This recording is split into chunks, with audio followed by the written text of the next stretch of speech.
I think it's the best way to share the movie. When we were shooting the movie, being in Oakland felt like the primary character of the story, and so to be here and continue with the spirit of the movie and the essence of its identity feels really special. I love the movie. I love to fight for the underdog, so it's good to be here and represent.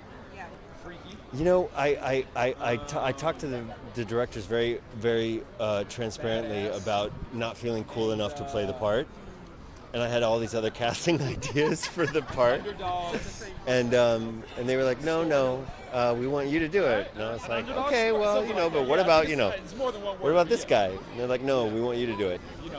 Ryan and Anna were the first directors to send me a playlist based on my character, and it moved me so deeply because I always make a playlist for each of my characters. I always start with some kind of piece of music or song to kind of anchor me into getting started. And so it started like that, and then they blocked me into the early part of shooting, and of course, there are so many interconnected stories, but the intersections are very, very brief and sudden. So in the first part, I was a little bit on a lonely path, and then the moments I got to intersect with the cast felt like these little gems and these magical little intersections of kind of crossing paths with the other stories that are being told within the movie.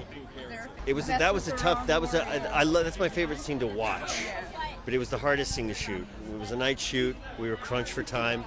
Jay, who's next to me, was doing a massive action sequence simultaneously, which I had no idea it would look as cool as it did. And we were like, all right, cut. Now you do your thing upstairs, and we'll wait for you, and then cut, and we'll do our thing downstairs. And it looked like this epic thing that they had all this time to do, and they didn't have any time to do it. So, not my favorite scene to shoot, but my favorite scene to watch. And then my favorite scene to do is in the video store. That's all I'll say.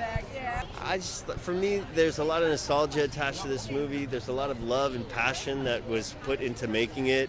It's also a story about defending the underdog and fighting, fascism in all its different forms, and I love that.